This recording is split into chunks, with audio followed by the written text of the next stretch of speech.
view and travel.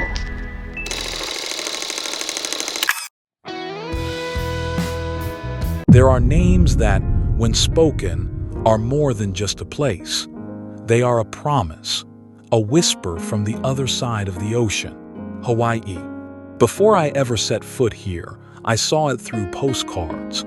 Volcanic mountains touching lush rainforests, turquoise waves crashing against pristine beaches. But no picture could ever capture the scent of plumeria on the air, or the feel of the warm, salty breeze on your skin. This is a land of enchanting contrasts, where the destructive power of lava gives birth to the most fertile soil, where the silence of a new dawn can be shattered by the roar of a giant wave, and where the ancient spirits of gods and kings still linger, woven into the fabric of modern life.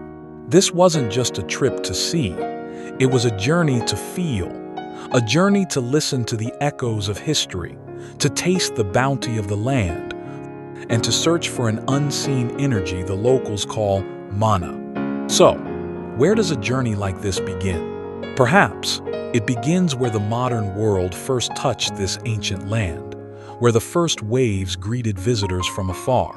My journey began, like millions of others, in Waikiki. But don't just think of the crowd.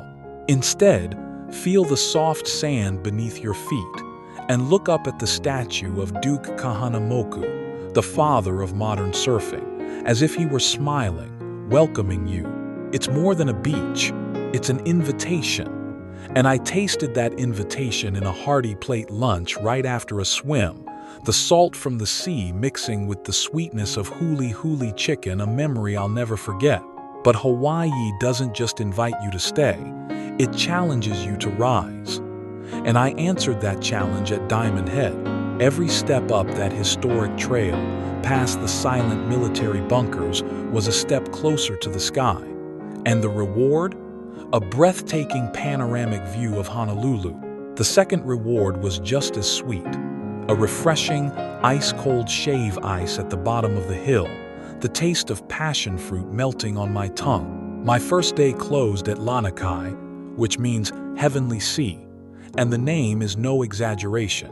I kayaked out into the turquoise water, gazing at the two Mokulua Islands in the distance, eating fresh poke I'd bought from a small shop in town. In that quiet moment, I understood. Hawaii is not just a place to see, it's a place to feel.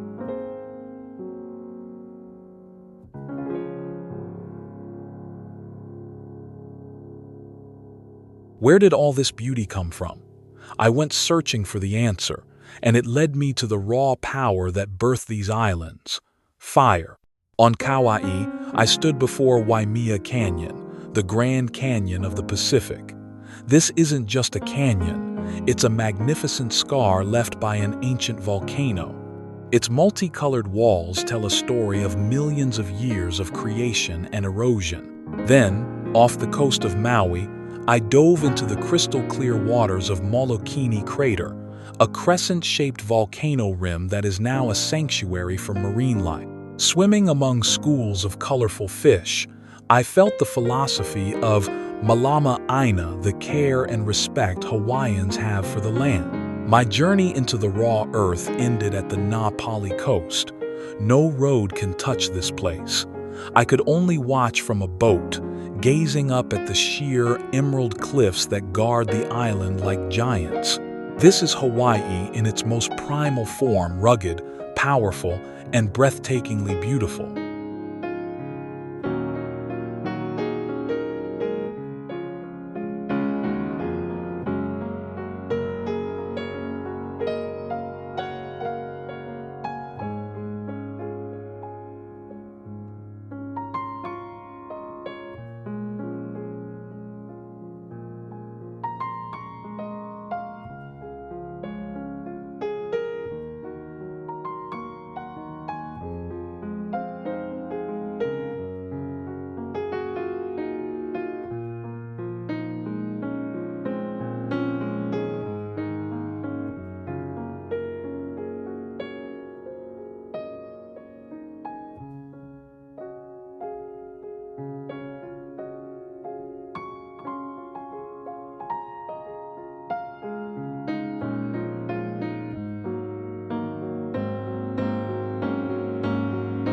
From stone and fire, life blossomed. I drove the legendary Hana Highway on Maui, not to reach a destination, but to savor the journey.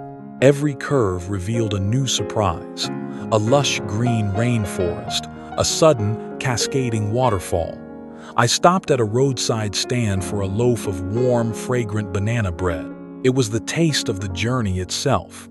On the Big Island, I stood at the lookout over Waipio Valley, the Valley of the Kings. The green taro fields looked like a checkerboard, and the Hila waterfall was a white ribbon draped across the cliffs.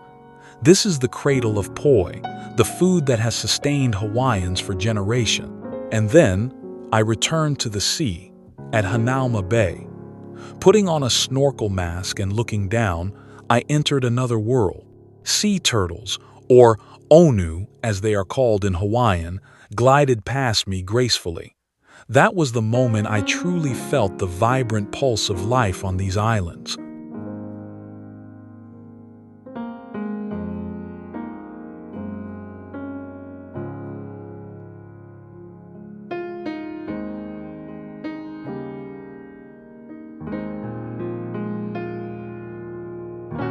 Hawaii is not just nature. This land also echoes with the sounds of history. I stood in the quiet reverence of Pearl Harbor, where time seems to stand still in remembrance. Then I traveled to Lahaina, a town that was once a royal capital, once a bustling whaling port. Sitting under the cool shade of the massive banyan tree, I could almost hear the stories of sailors from centuries ago. At Kualoa Ranch, before I was stunned by the Jurassic Park landscapes, I first listened to the stories of this sacred royal land. And standing on the windy lookout at Nuuanu I could feel the intensity of the battle that unified the Hawaiian kingdom under King Kamehameha I. History here isn't in a book. It's in the wind, in the stones, in the land itself.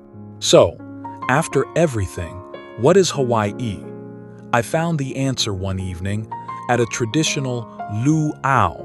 It was when I watched them unearth the kalua pig from the imu, the underground oven where it had been slow roasting for hours.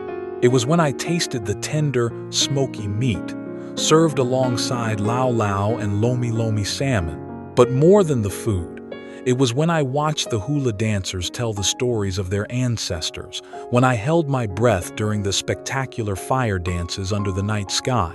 I realized that everything I had seen, heard, and felt all came together in this one moment. Aloha is more than a greeting. It's a spirit. It is sharing. It is family. Ohana. It is respect for the land. And you can only truly understand it when you taste it, when you live it. Hawaii isn't the end of a journey. It's where a new one, within you, begins.